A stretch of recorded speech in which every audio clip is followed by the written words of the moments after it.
Hello friends, എല്ലാവരും മറ്റൊരു പുതിയ വീഡിയോയിലേക്ക് സ്വാഗതം. It's me Akhil Satheesh and welcome to Akhil Satheesh world. മകളെ, SSLC വാല്യുവേഷൻ എന്തായാലും അടുത്ത ആഴ്ച ഇവിടെ തെരഞ്ഞെടുപ്പൊക്കെ കഴിഞ്ഞിട്ട് തുടങ്ങാൻ പോവുകയാണ്. ഈ സമയത്ത് SSLC വാല്യുവേഷൻ ക്യാമ്പിനുള്ളിൽ എന്താണ് നടക്കുന്നത്, മാർക്ക് പോകുമോ കുറയുമോ, അല്ലെങ്കിൽ റിസൾട്ടിനെ ബാധിക്കുമോ, ഗ്രേസ് മാർക്ക് ആഡ് ചെയ്യുമോ എന്നൊക്കെ ചോദിക്കുന്ന വിദ്യാർത്ഥികളോട് വളരെ പ്രധാനപ്പെട്ട ഞാൻ തന്നെ നോട്ട് ചെയ്ത കുറച്ച് പോയിന്റ്സ് പറയാമെന്ന് കരുതി. മറ്റൊന്നുമല്ല, നിങ്ങൾ ഇതൊക്കെ ചെയ്തിട്ടുണ്ട് എങ്കിൽ നിങ്ങൾക്കും മാർക്ക് കൂടാനുള്ള ഒരു സാധ്യതയുണ്ട്.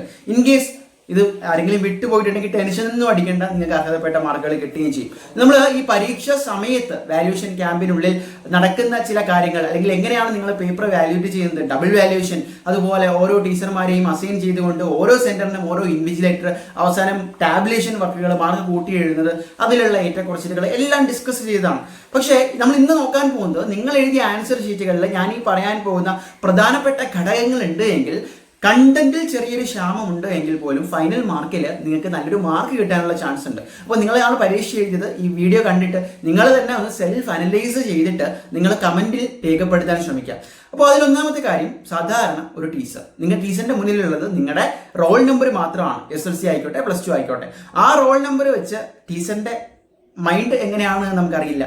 ഓരോരുത്തരും ഓരോ സാഹചര്യമാണ്. എന്തായാലും സാധാരണ നമ്മുടെ വാല്യുവേഷൻ ക്യാമ്പിൽ വന്നിരുന്ന് ആ ടീച്ചർ പേപ്പർ നോക്കുമ്പോൾ എപ്പോഴും മനസ്സിൽ ആ ടീച്ചർ തന്നെ പഠിപ്പിച്ച വിദ്യാർത്ഥികൾ തന്നെ ആയിരിക്കും. കാരണം ഒരു അധ്യയന വർഷം മുഴുവൻ സാധാരണ സ്വന്തം സ്കൂളിൽ പഠിപ്പിക്കുന്ന വിദ്യാർത്ഥികളുമായിട്ട് അവർ ഭയങ്കര എന്തായിരിക്കും, ബോണ്ടിങ് ആയിരിക്കും, നിങ്ങൾക്ക് തന്നെ അറിയാം. അപ്പോൾ അതേ രീതിയിൽ തന്നെ, അതേ പരിഗണനയോടുകൂടി തന്നെ ടീച്ചർമാർ പേപ്പർ നോക്കി തുടങ്ങുമ്പോൾ ഒരു ഇംപ്രഷൻ ഉണ്ട്. അതായത് ആ വിദ്യാർത്ഥികളുടെ, ഓരോ വിദ്യാർത്ഥികളുടെയും പേപ്പർ നോക്കുന്ന ആൾക്ക് കൊടുക്കുന്ന ഒരു ഇംപ്രഷൻ ഉണ്ട്. ആ ഇംപ്രഷനിൽ എന്തൊക്കെയാണ് പ്രധാനപ്പെട്ട കാര്യം? ഒന്നാമത്തേത്, ക്വസ്റ്റ്യൻ നമ്പറൊക്കെ കൃത്യമായിട്ട് ഇട്ടിട്ടുണ്ടോ എന്നാണ്.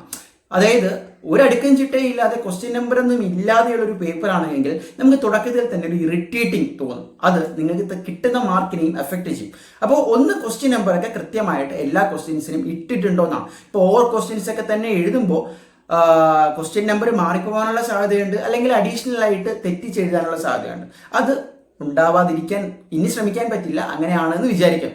ദെൻ കൃത്യമായിട്ട് കൈയക്ഷരം മോശമാണ് എന്ന് കരുതി നിങ്ങളുടെ മാർക്ക് വലുതായിട്ട് കുറയാനൊന്നും കഴിയില്ല. പക്ഷേ എഴുതുന്ന കാര്യം, അത് ഇംഗ്ലീഷ് ആയിക്കോട്ടെ, ഹിന്ദി ആയിക്കോട്ടെ, മലയാളം ആയിക്കോട്ടെ, വായിക്കാൻ പറ്റുന്നുണ്ടോ എന്ന് മാത്രമേ ടീച്ചർമാർ നോക്കുകയുള്ളൂ. പക്ഷെ അതിനോടൊപ്പം തന്നെ ആ ഇംപ്രഷൻ ക്രിയേറ്റ് ചെയ്യുന്നതിൽ ഉള്ള മറ്റു രണ്ട് പ്രധാനപ്പെട്ട കാര്യങ്ങളാണ് സ്പേസിങ്.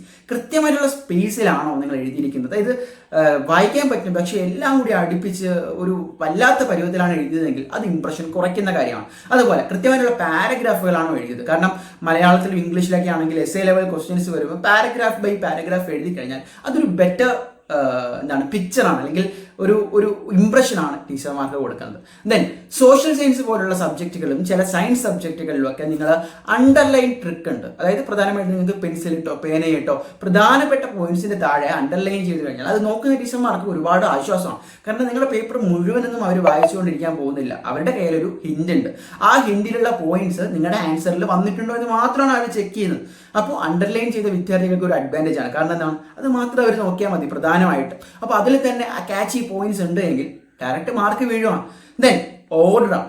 നിങ്ങൾ എഴുതുന്ന ഓർഡറിൽ ടീച്ചർമാർ പേപ്പർ നോക്കുമ്പോൾ ആദ്യം തന്നെ ഒരു 4-5 ക്വസ്റ്റ്യൻസ് കൃത്യമായിട്ട് അറിഞ്ഞുകൂടാത്ത, തെറ്റിച്ച് വെച്ച, വെട്ടിച്ചും അല്ലെങ്കിൽ നിങ്ങൾ സ്പേസ് ഒക്കെ ഇട്ട് ബ്ലാങ്ക് ഒക്കെ ആക്കി എഴുതിയ ഒരു ക്വസ്റ്റ്യൻസ് ആണെങ്കിൽ തുടക്കത്തിൽ തന്നെ ടീച്ചറിന്റെ ഇംപ്രഷൻ പോകും.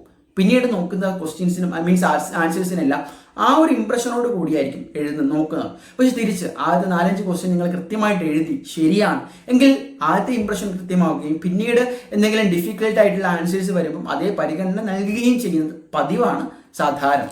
ദെൻ ഞാൻ ഈ നേരത്തെ പറഞ്ഞ പോലെ തന്നെ വെട്ട്, ബ്ലാങ്ക് സ്പേസ് ഒക്കെ കുറഞ്ഞിരുന്നാൽ അത്രയും നല്ലത്. ഇനി മാത്സും ഫിസിക്സ് റിലേറ്റഡ് അല്ലെങ്കിൽ സയൻസ് റിലേറ്റഡ് സബ്ജക്ട്സിന് സ്റ്റെപ്പുകൾ ഉണ്ടോ, തന്നിരിക്കുന്ന കാര്യം എടുത്ത് എഴുതിയിട്ടുണ്ടോ? അതായത് ടീച്ചർമാർ വീണ്ടും ക്വസ്റ്റ്യൻ നോക്കുന്നതിന് പകരം നിങ്ങളുടെ ആൻസർ ഷീറ്റ് നോക്കുമ്പോൾ തന്നെ തന്നിട്ടുള്ളത് ഇതൊക്കെയാണ്, എഴുതിയിട്ടുണ്ട്, അത് കഴിഞ്ഞ് സ്റ്റെപ്പുകളുണ്ട്, സബ്സ്റ്റിറ്റ്യൂട്ട് ചെയ്തിട്ടുണ്ട്, ഇക്വേഷൻസ് വന്നിട്ടുണ്ട് എന്നൊക്കെയുള്ളൊരു ഇംപ്രഷൻ ഉണ്ടെങ്കിൽ അതും നിങ്ങളുടെ മാർക്കിനെ നന്നായിട്ട് എൻഹാൻസ് ചെയ്യുന്ന ഘടകങ്ങളാണ്. ഇനി മറ്റൊരു കാര്യം ഫിഗേഴ്സ് ആണ്. ഇപ്പോൾ മാത്സിലായിക്കോട്ടെ, ബയോളജി പോലുള്ള സബ്ജക്ട്സ് ആയിക്കോട്ടെ, ഫിസിക്സ് ആയിക്കോട്ടെ, നിങ്ങൾ ആ ഒരു ക്വസ്റ്റ്യൻ ആവശ്യമായിട്ടുള്ള ഫിഗേഴ്സ് ചിലതിൽ ആവശ്യമില്ലെങ്കിൽ പോലും നിങ്ങൾ പകർത്തി എഴുതും. That's good. ആ രീതിയിലുള്ള ഫിഗേഴ്സ് നിങ്ങൾ കൃത്യമായിട്ട് പകർത്തി വരച്ചിട്ടുണ്ടോ, കൃത്യമായിട്ട് അത് നോട്ടിഫൈ ചെയ്തിട്ടുണ്ടോ, എഴുതിയിട്ടുണ്ടോ എന്നൊക്കെയുള്ളത് വളരെ പ്രധാനപ്പെട്ട ഒരു കാര്യമാണ്. ദെൻ മറ്റൊന്ന് ഫോർമാറ്റാണ്. ഇപ്പോൾ പല ആൻസറിലും, ഇപ്പോൾ പ്രത്യേകിച്ച് ലാംഗ്വേജ് റിലേറ്റഡ് സബ്ജക്ട്സിനെല്ലാം നിങ്ങളുടെ കണ്ടന്റ് മോശമാണെങ്കിൽ പോലും ആ ഒരു ഫോർമാറ്റ് ഉണ്ട് എങ്കിൽ മിനിമം മാർക്ക് വീഴുമെന്നുള്ളതാണ്. ഇപ്പൊ ഡയറി ആയിക്കോട്ടെ അല്ലെങ്കിൽ അപ്രീസിയേഷൻ ആയിക്കോട്ടെ, ഓരോന്നിനും ഓരോ ഫോർമാറ്റ് ഉണ്ട് എന്ന് നിങ്ങൾക്ക് അറിയാം. ആ ഫോർമാറ്റ് കൃത്യമായിട്ട് പാലിച്ചിട്ടുണ്ടോ? അപ്പൊ ഞാൻ എന്തായാലും നോട്ട് ചെയ്ത് വെച്ച വളരെ പ്രധാനപ്പെട്ട ചില പോയിന്റ്സ് ആണ്. വാല്യൂഷൻ ക്യാമ്പിൽ ഇവരെന്തായാലും ശ്രദ്ധിക്കാൻ പോകുന്ന നിങ്ങളുടെ മാർക്കിന്റെ ഡിസൈഡിങ് ഫാക്ടേഴ്സ് ആയേക്കാവുന്ന ചില പോയിന്റ്സ് ആണ്. ഇതെല്ലാം നിങ്ങൾ ശ്രദ്ധിച്ചിട്ടുണ്ട് എങ്കിൽ കമന്റ് ബോക്സിൽ രേഖപ്പെടുത്തുക.